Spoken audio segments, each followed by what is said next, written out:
Mira e fundit efektivit policisë së shtetit Enea Mekolli, i cili humbi jetën në krye të detyrës gjatë operacionit policor në fshatin Bod në Maliq. Megjithëse statusi i dëshmorit Adeut parashikon varimin në varrezat e dëshmorëve, familja ka kërkuar që ceremonia e varimit të zhvillohet në vendlindjen e tij. Rëshkitje masive dherash në zonën e Curilave në Durrës, duke shkaktuar dëmtime në disa banesa në pallatin që ndodhet atje, ndërkohë që është bërë evakuimi i banorëve me qëllim shmangjen e pasojave. Situata u përkeqësua gjatë natës, ndërsa policia bashkiake emergjenca civile shkua në zonën rreth orës 4 të mëngjesit, kur kanë marrë njoftimin. Në Tivat të Malit të Zi mbahet samiti i Bashkimit Evropian Ballkani Perëndimor, ku liderët diskutojnë mbi ecurinë e procesit të zgjerimit, si dhe zbatimin e planit të rritjes për këto vende. Takimi do të kryesohet nga presidenti i Këshillit Evropian Antonio Costa, ndërsa do të mikpritet nga presidenti i Malit të Zi Jakov Milatović.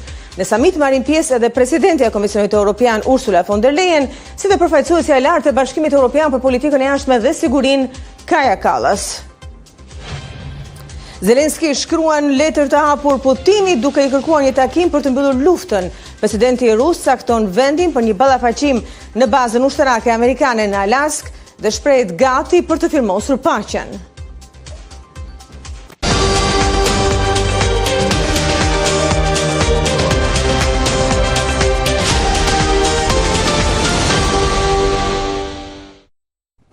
Të nderuar teleshikues, përshëndetje, mirë se vini në A2 sot. Do të shkojmë menjëherë me lidhjen tonë të drejt për drejt. Do të lidhemi me gazetarin Artin Halili, i cili na flet nga zona e Korçës. Artin, përshëndetje, edhe mirë se vjen, takohemi sërish së bashku pas së ngjarjes së rëndë të ditës së djeshme, ku një efektiv i policisë së shtetit humbi jetën dhe një tjetër u plagos. Përshëndetje, në fakt, siç mund të shikoni dhe pas krahave të mi, ka nisur edhe homazhet për sa i përket Enea Mekollit, policit i cili u vra ditën e djeshme në një aksion policor që po zhvillohej në malin e Bodës në Lozhan të Maliqit. Sapo ka mbritur trupi i tij, i cili do të vendoset në hallin e qendrës kulturore Lazgush Poradeci, aty ku do të nderohet nga qytetarët, nga familjarët, nga kolegët, më falni, por edhe nga përfaqësues më të lartë të shtetit shqiptar, tashmë i shpallur si dëshmori Adeut për faktin që ka rënë në krye të detyrës, dhe sigurisht do të zhvillohen të gjitha homazhet përkatëse për ta përcjellë më pas në banesën e fundit, jo siç ndodh me njerëzit që marrin statusin e dëshmorit Adeut për të varrosur në varrezat e dëshmorëve, por për të varrosur në fshatin e tij të lindjes në Blac, pasi kjo ka qenë kërkesa e familjarëve, të cilët duan që trupi i tij të prehet pranë trupit të vllajt tjetër, po ashtu një tjetër polic i cili ka humbur jetën disa kohë më parë si pasojë një sëmundje të rëndë, dhe kështu që familja ka preferuar që të dy trupat e fëmijëve të jenë pranë njëri tjetrit në fshatin Blac. Janë duke kryer organizimet përfundimtare tashmë edhe nga ana e policisë së shtetit për të bërë nderimet përkatëse, në mënyrë që pas pak të nisi edhe pjesa e homazheve. Të paktën ka konfirmuar që ditën e sotme do të jetë e pranishme dhe zëvendës kryeministria në këto homazhe. E kuptoj edhe vendimin e familjes për t'i patur trupat e të dy fëmijëve pranë, edhe jo kaq larg deri në kryeqytet.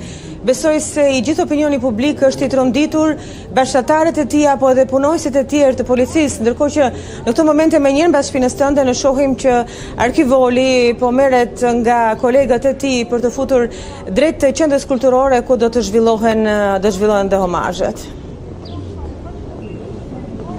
Është e vërtet, opinioni publik është shumë i tronditur për vetë faktin sepse ata të cilët jo vetëm që e kishin koleg, por dhe që e njihnin Enea Mekollin, sigurisht ishte një djalë jo vetëm polici mirë, por mbi të gjitha ishte edhe një shok i mirë, një koleg i mirë dhe gjithmonë i gjendur në raste nevojesh dhe kërkesash që mund të kishin njerëzit e ndryshëm.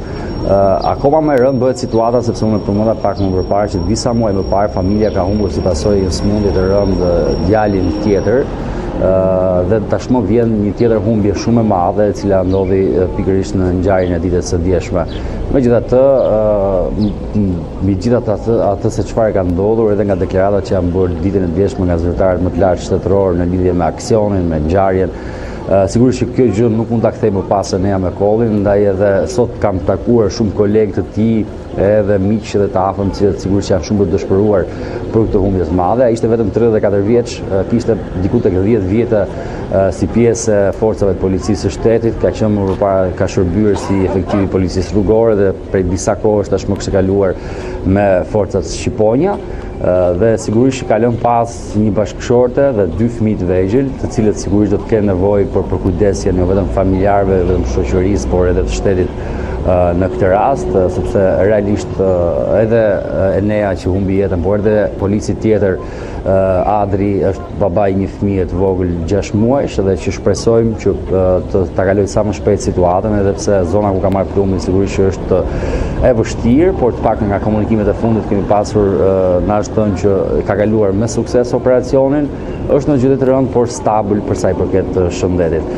Kështu që edhe sa i përket pjesës hetimeve që po vazhdojnë nga ana e policisë, të paktën në burimet e siguruara deri më tani, na është konfirmuar se nga ana e OMP-s nuk janë gjetur shkelje në lidhje me mënyrën e organizimit të operacionit ditën e djeshme, në radhët e drejtuesve apo në radhës së mënyrës se si është zbatuar operacioni, ashtu siç legjitimohet që Drejtoria Vendore e Policisë së Korçës ka të drejtën e saj ligjore për të marrë aksione të tilla për personat në kërkim, pa vendosur në dieni strukturat më të larta të policisë së shtetit apo pa kërkuar dhe ndihmën e forcave Renea. Kështu që të paktën sipas hetimeve të deri tanishme të AMP-s rezulton që nuk ka shkelje në lidhje me pjesën e procedurës. Nga ana tjetër, sa i përket autorit ose asaj se çfarë është gjetur në stanet e tij, në kompleksin e staneve, le ta quajmë sepse ka qenë një kompleks i madh stanesh në atë zonë, është gjetur arma Kalashnikov, nuk është gjetur municion i cili lë të kuptosh se i gjithë municioni që ai mbante në hapësirat e stanit është përdorur ditën e djeshme kundrejt forcave të policisë të cilave ka shtënë, ku edhe nga ky shkëmbim zjarri tashmë dihet kemi një të vrarë dhe edhe 2 të plagosur dhe vetë autori. Ndërkohë që janë gjetur pajisje radioje, të cilat bëj komunikimi si duket i përdorte për komunikim radio të formatit të policisë së shtetit, drona dhe disa pajisje të tjera që do të ndërshtrohen ekspertizës mjekoligjore për të parë se për çfarë i përdorte autori në këtë rast për këto pajisje dhe për rastet kur mbase edhe në herët e tjera kur forcat e Renea kanë shkuar për ta kapur, ka pasur informacionin e saktë dhe të duhur dhe ka arritur të largohet për të mos rënë në duart e repartit Renea. Kështu që mbetet për të parë se çfarë do të nxjerrin hetimet më tej, por ajo që dihet është se në kompleksin që ai kishte ngritur kishte gjithashtu sinjalizimin kryesor e merrte nga qenë të tij, të cilët kishte rritur dhe ishte stërvitur për këtë pjesë, dhe sinjalizimi i parë pikërisht në atë zonë ku nuk kishte asnjë njeri tjetër vinte nga kjo. Po ashtu ka një tjetër burim i cili thotë se 15 ditë më parë ose diku tek 1 muaj më parë ka punësuar edhe një bari për të kujdesur për bagëtit e tij dhe këtij të fundit nuk i kishte dhënë pagesën dhe ka dyshime të forta se sinjalizimi i parë për tek policia e shtetit ka shkuar pikërisht nga bariu, i cili ka pretenduar se është kërcënuar me jetë dhe se nuk ka marrë edhe pagesën për të cilën ishte punësuar nga ana e Violant Braçellarit. E kuptoj. Unë të falenderoj shumë Martini, do të kemi mundësi të ndjekim edhe më vonë homazhe duke futur kamerën brenda në qendrën kulturore Lasgush Poradeci për të ndjekur homazhet dhe për të parë edhe të gjitha figurat e shtetit apo kolegët e tij dhe familjarët që do të vinë të japin lamëmirën e fundit. Për momentin të falenderoj për këtë raportim edhe punë të mbar.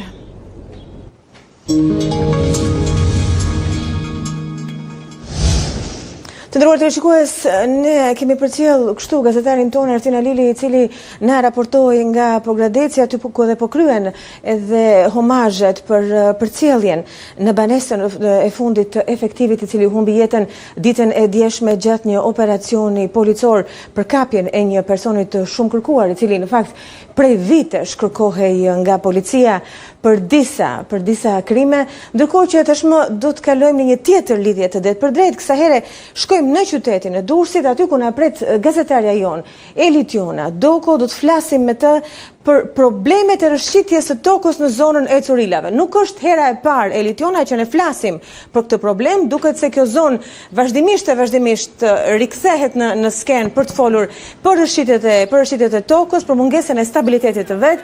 Pyetja është çfarë po bën bashkia, çfarë po ndodh pikërisht ditën e sotme. Të përshëndes, në fakt, rreth orës 4 të mëngjesit të sotëm, rreth 30 familje që banojnë në pallatin këtu pranë meje e kanë kaluar natën jashtë banesave të tyre për shkak të alarmit që ka dhënë zona e Currilave, kodra e Currilave, e cila ka pasur dhe vijon të ketë edhe momentet që flasim rrëshqitje masive të dhera, janë shkëputur prej aty masive të shumta, por edhe bimësia që është dhe ndodhet tashmë në minorancë në këtë zonë. Ndërkohë që po rreth orëve para të ditës sotme kanë mbërritur dhe grupi emergjencave bashkë me policinë e shtetit dhe atë bashkiake, ndodhen vend ngjarje aktualisht sikundër mund ta shihni edhe pas krave të mi, bëhet edhe ndërhyrja për pastrimin dhe ndërhyrjen në këtë zonë, ndërkohë që sjellim në vëmendje që prej momentit ku ka ndodhur rrëshqitja e parë është dëmtuar edhe kabina elektrike që furnizon të gjithë këtë zonë dhe aktualisht ndodhet edhe e pa furnizuar me energji elektrike.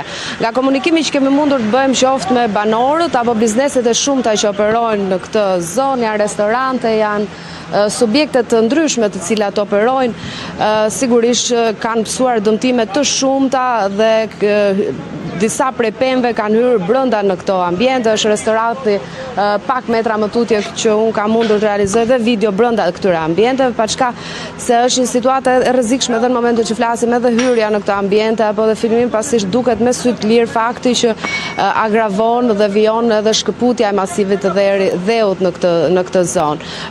Sikundër tha dhe ju, nuk është hera e parë që Kodërvila, zona e Currilave ka problematika të tilla, sidomos gjatë periudhës së rreshjeve, gjatë dimrit, ku është prezent lagështira dhe ku tashmë për shkak të përbërjes së saj argjilore, kjo Kodërvil me sa duket nuk mban më në brendin të saj edhe rëndesa që është bërë prej ndërtimeve të shumta, e ka degraduar pjesën e saj duke dëmtuar her pas here dhe duke shkëputur masive të shumta, siç është edhe kjo e mëngjesit sotëm. Ka qenë një moment siç edhe vetë banorët rrëfejnë paniku, ku kërcitja dhe zhurma që krijohej prej shkëputjes së masivit të dheut apo edhe të bimëve dhe të pishave që ndodheshin aty, i ka vënë ata në alarm duke kaluar natën në makina apo në rrugë.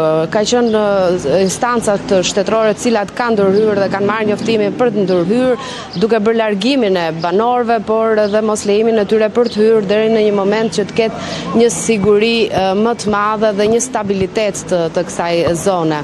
Pritet në fakt edhe geolog dhe specialist mirëfill për të parë gjendjen apo stabilitetin qoftë objektit, pra të pallatit ku ndodhen këto familje, apo qoftë edhe të bizneseve të tjera që operojnë përgjatë kësaj zone, por duke parë edhe shtratin edhe zonën ku është aktive rrëshqitja dhe në momentet që flasim.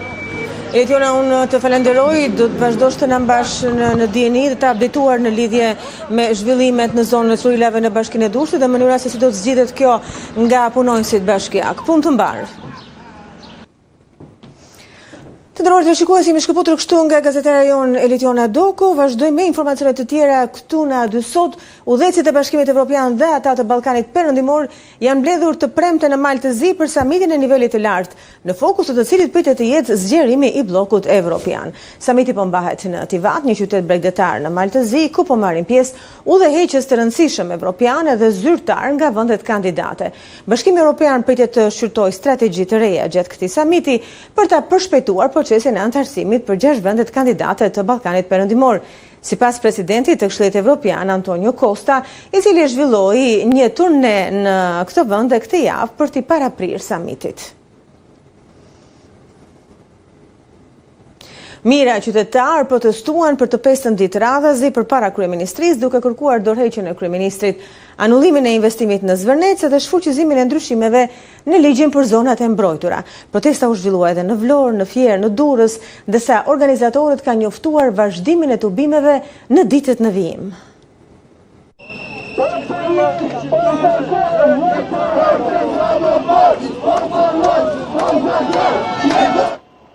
Mira qytetarë protestuan për të 15 ditë me radhë përpara kryeministrisë. Marshimi edhe këtë të enjte nisi nga sheshi Skënderbej për të ndalur përballë zyrës së Edi Ramës. Për 4 orë me radhë, mira qytetarë qëndronë në shesh, duke përthirrje për dorëheqjen e kryeut të qeverisë.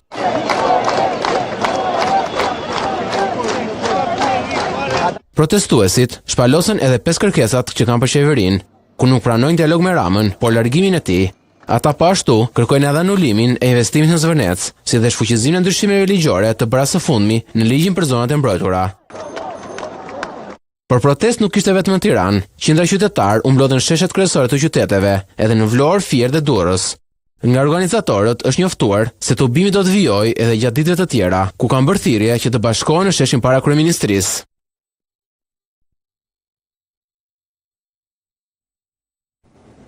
Kreu i Partisë Demokratike Sali Berisha nga parlamenti akuzoi kryeministin Rama se të premten ka thirrur një anti-miting në Vlorë ndaj qytetarëve që protestojnë për Zvërnecin, por Partia Socialiste e mohon një gjë të tillë, duke cilësuar takimin në sheshin e Flamurit si festën e ditëlindjes së partisë. Partia Socialiste dhe Partia Demokratike janë pro-investimet në Zvërnec, por kryetari i Partisë Demokratike këto të ejte nga parlamenti i kërkoi Edi Ramës që të bëjë transparencë mbi procesin dhe të respektojë direktivat e BE-s për mjedisin. Në qoftë se hapat bëhen në përputhje me direktivën europiane, unë mendoj se ajo është ato janë hapa të drejta. Në qoftë se këto tregues nuk e lejoj, të thonë jo, nuk mund bëhet, pavarësisht se është pejsash, ti nuk mund ta bësh. Edi Rama ka frikë nga transparenca, një lloj si djalli nga Temjani. Pas shumë vite sharjesh dhe ofendimesh mes njëri tjetrit, kreu i grupit socialist Auland Balla vlerësoi Sali Berishën për qëndrimin e mbajtur. Zotria del edhe thot mbështesim investimin, gjë që tregon të paktën kulturë shtetërore. Ai investim do të realizohet se Shqipëria nuk e ka as shansin, as luksin e keq të humbi këtë investim. Ndërsa bashkohen për kryerjen e investimit, demokratët dhe socialistët ndahen në qasje ndaj protestës së qytetarëve. Madje Sali Berisha e akuzoi Ramën se të premte në Vlorë ka thirrur një anti-miting. Jam këtu për të denoncuar me forcën më të madhe vendimin e kreut të Meduzës, kreut të organizacë kriminale për të organizuar nesër në Vlorë antimitingun. Është fashiste, staliniste praktika antimitingjeve. Majoranca e mohon një gjë të tillë duke sqaruar se ai takim është mes socialistëve, por 35 vjetorin e partisë në këtë qark. Diversionin tënd se nesër në Vlorë pas kemi ne antimiting, ne kemi një fest ditëlindje. Dhe populli i Vlorës është kryeqyteti i Partisë Socialiste. Sigurisht që ju nuk mund të jeni i ftuar në ditëlindjet e Partisë Socialiste. A2CNN ka mësuar se të premte në orën 18:30 Partia Socialiste do të mblidhet në sheshin e Flamurit në Vlorë për të treguar forcën e kësaj partie në 35 vjetorin e saj.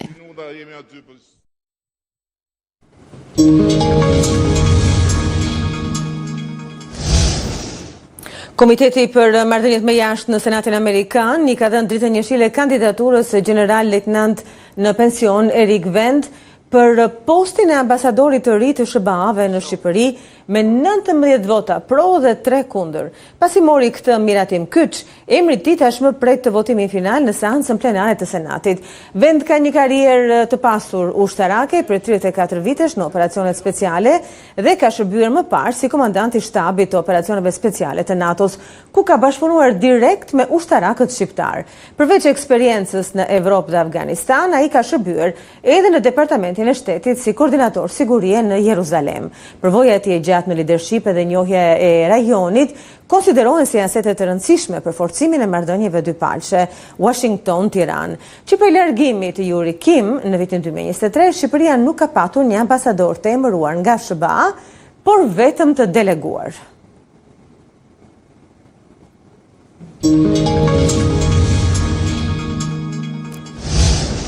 Të nderuar teleshikues, në këtë moment do të shkojmë në një lidhje të drejt për drejt. Kemi ministrin e jashtëm Malaj, i cili është në konferencë për shtyp me gazetarët, e ndjekim një pjesë të kësaj konference.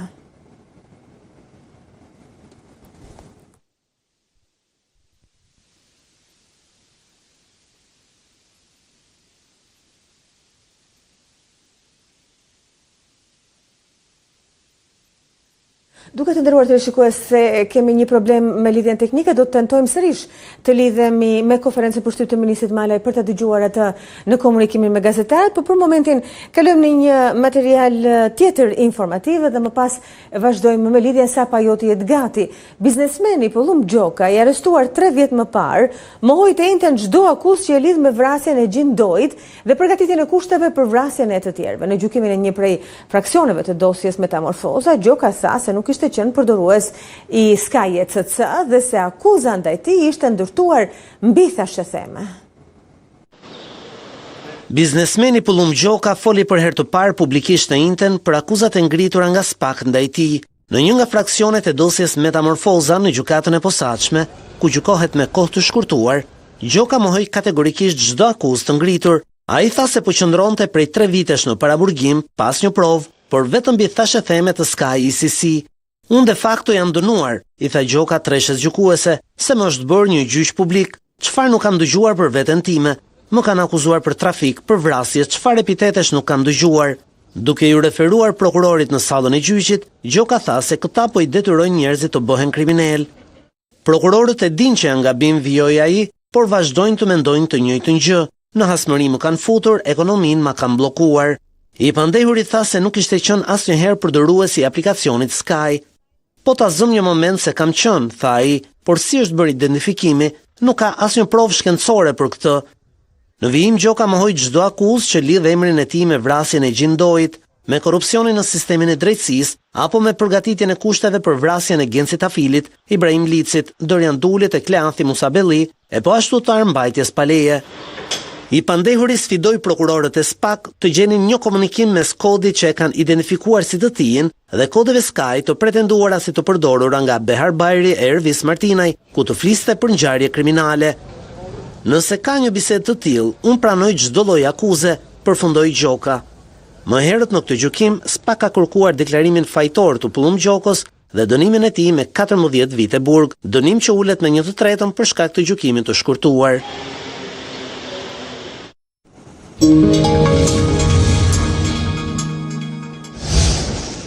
Ndjekim në këtë moment të nderuar teleshikues konferencën për shtyp të ministrit Petrit Malaj, është në pyetje përgjigje me gazetarët, e ndjekim.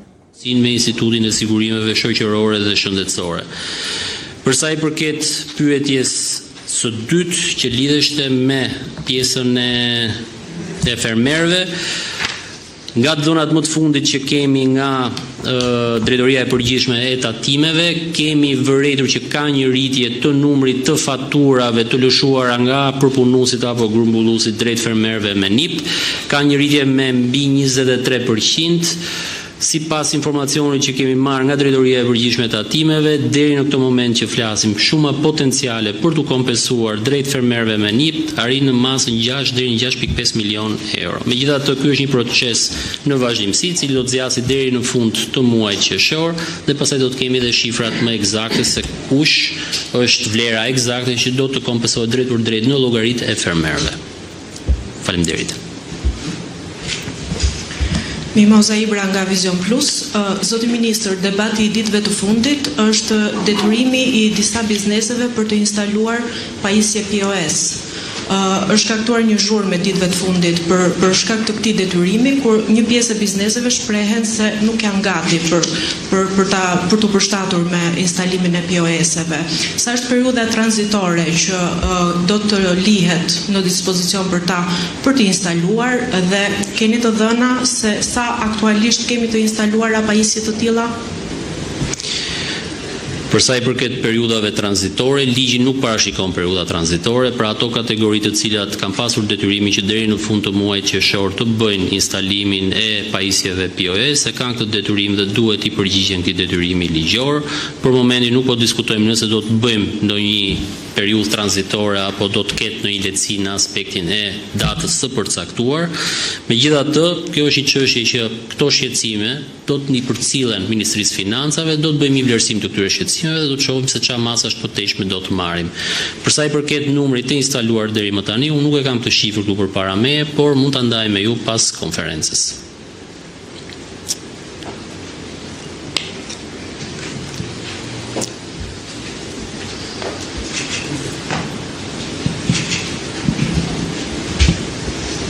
Përshëndetje, Eliza Gjediku nga Report Televizion.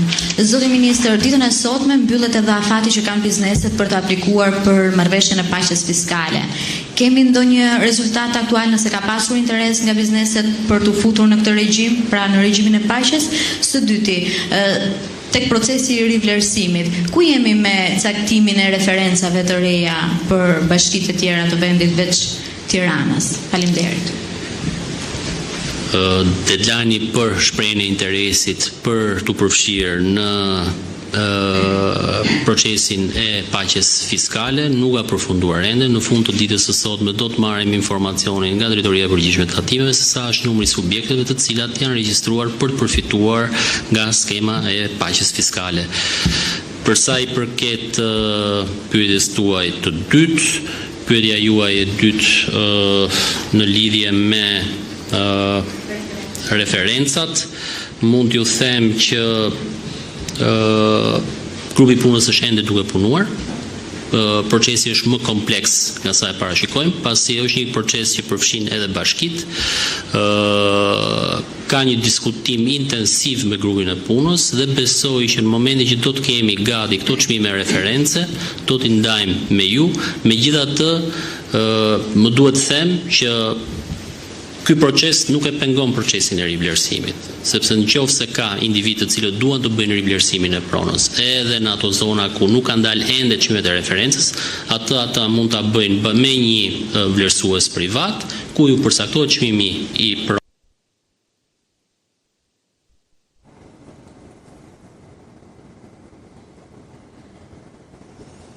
Dalim nga konferencat në Rural të shikues dhe vazhdojmë edicionin ton këtu në A2CNN. Qeveria ka hedhur për konsultim publik projekt ligjin për krimin e urdhrit të agronomit dhe vendosjen e licensimit të detyrueshëm për ushtrimin e profesionit në Shqipëri, nisma synon rritjen e standardeve profesionale, formalizimin e tregut të punës dhe garantimin e cilësisë në shërbimet bujqësore.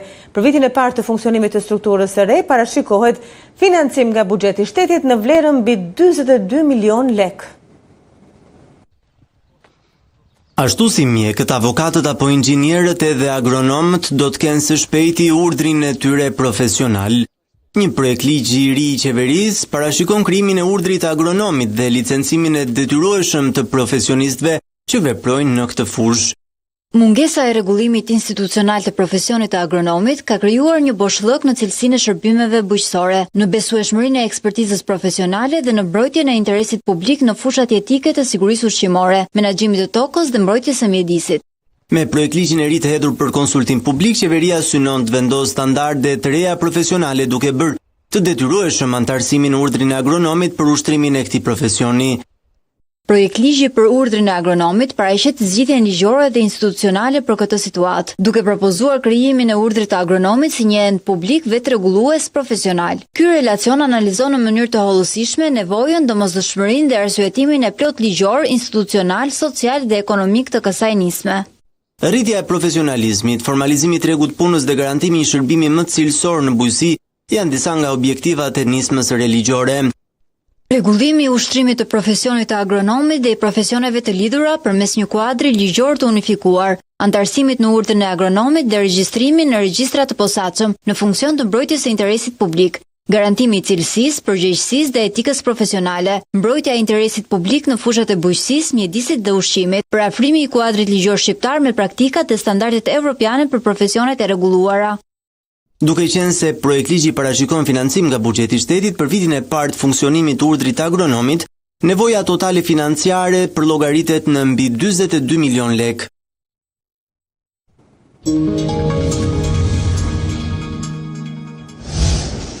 Lideri i Ukrainës i shkruan presidentit rus një letër të hapur duke i kërkuar një takim ballë për ballë për të dhënë fund luftës mbi 4 vjeçare. Putin përgjigjet duke caktuar një bazë amerikane në Alaskë si vendin e takimit dhe shpreh i gatshëm të firmosë një marrëveshje paqe të përpiluar nga Shtetet e Bashkuara. Zelenski i shkruan Putinit një letër të hapur për të mbyllur luftën. Presidenti i Ukrainës propozoi që dy udhëheqësit të takohen ballë për ballë për t'i dhënë fund më shumë se 4 viteve konflikt, duke paralajmëruar se Kievi ishte gati që të luftonte për ndryshe. Ukraina propozon përfundimin e kësaj lufte përmes një angazhimi të drejtë për drejtë midis nesh dhe jush. Unë propozoj një takim. Të gjithi dëgjuan përfaqësuesit tuaj, duke buzëqeshur, të thoshin se unë gjoja mund të vija në Moskë, por pas këtyre 26 viteve, nuk ka asgjë për një udhëheqës ukrainas për të bërë në kryeqytetin tuaj. Ashtu siç nuk ka asgjë për një udhëheqës rus, ka vende që tradicionalisht kanë pritur udhëheqës për të zgjidhur çështje lufte dhe paqeje. Zvicra, Turqia, vendet e botës arabe, shumë prej tyre janë në gjendje dhe të gatshme të presin një takim të tillë. Janë udhëheqësit ata që zgjidhin çështjet kryesore. Kështu ka qenë gjithmonë dhe kështu do të jetë gjithmonë. Unë propozoj të caktohet një datë e qartë për një takim të tillë. Presidenti rus Vladimir Putin konfirmoi se Rusia është plotësisht e përgatitur dhe e gatshme që të negociojë me Ukrainën në një bazë ushtarake amerikane në Anchorage të Alaskës, ndërsa homologu i tij Ukrainës propozoi një takim ballë për ballë. Nëse zoti Zelenski është një përfaqësues legjitim i Ukrainës, kjo është një pyetje për juristët, për një analizë ligjore. Sigurisht që do të dëshironim nëse do të vinte ndonjëherë në shkrimin ndonjë dokumenti dhe mendoj se kjo nuk është një tek e jona. Sigurisht, çdo vend në pozicionin ton duhet të nënshkruajë dokumente të tilla, të cilat pa egzagerime janë historike si nga perspektiva e Rusisë, ashtu edhe të Ukrainës, me personat që janë legjitim sipas kushtetutës së një vendi partner. Në këtë rast është Ukraina. Në letrën e tij, të cilën zyra e presidentit tha se i ishte dërguar vendeve të tjera përfshirë Shteteve të Bashkuara, Zelenski nënvizon se shumica e rusëve ishin të lodhur nga sulmet me raketa dhe dron të Ukrainës, inflacioni dhe mungesa e karburantit dhe ishin gati për paqe. Ai nënvizon mëtej se me Shtetet e Bashkuara të përqendruara në konfliktin në Iran, do të ishte gabim që të prisnim thjesht derisa lufta në Europë të rikthehej në qendër të vëmendjes së tyre. Rruga drejt paqes, thekson Zelenski, duhet fillonte në vijën e frontit, vija nga e cila duhet filloj dhe diplomacia. Ukraina, tha Zelenski, mbështet një armëpushim të plot për kozgjatjen e negociatave, pasi kjo është një praktik standarde.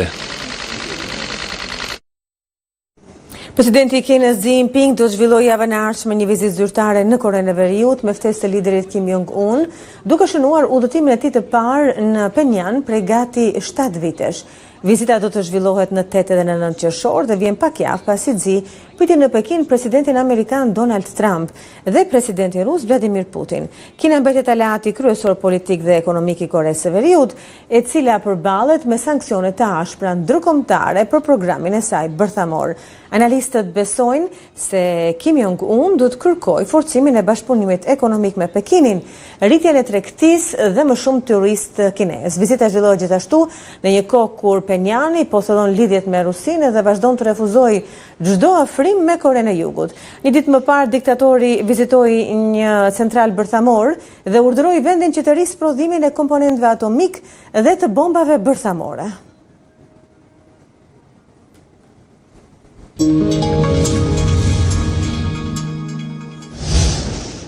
Pas humbjes me Izraelin, kombëtarja shqiptare e futbollit po bëhet gati për miqësorën e radhës, atë ndaj Luksemburgut të shtunën në mbrëmje. Myrto Uzuni nuk u stërvit me ekipin pasi gjendja e tij po vlerësohet nga stafi mjekësor. Përveç tij, Anis Mehmeti ka kaluar një gjendje gripale dhe nuk dihet nëse do të jetë gati. Pas humbjes me Izraelin nuk ka pushim për kuqëzint, pasi miqësorja e radhës do të jetë të shtunën përballë Luksemburgut. Kombëtarja shqiptare e futbollit ka zhvilluar seancën e radhës stërvitore në shtëpinë e futbollit. Ekipi drejtuar nga stafi teknik u stërviti ndarë në 2 grupe. Grupi i lojtarëve që u aktivizua kundër Izraelit zhvilloi një seancë rikuperimi, ndërsa lojtarët me më pak ose as pak minuta u stërvitën normalisht. Përsëri shqetësime ka pasur për sulmuesin Myrto Uzuni, i cili nuk u stërvit me ekipin pasi gjendja e tij po vlerësohet pas situatës gripale që kaloi. Ndërkohë përveç tij, Anis Mehmeti ka kaluar një gjendje gripale gjatë natës dhe situata e tij pritet të vlerësohet nga stafi mjekësor në orët në vijim. Të premten ekipi do të zhvillojë dhe stërvitjen zyrtare në stadiumin Arena Kombëtare në orën 17:30 për t'i dhënë fund përgatitjeve kundër Luksemburgut. Miqësorja Shqipëri-Luksemburg do të luajë të shtunën në orën 20 në kryeqytet. Të nderuar teleshikues, ne tu kemi përfunduar. Për zhvillimet më të fundit na ndiqni në faqen tonë të internetit a2cnn.com. Faleminderit për vëmendjen.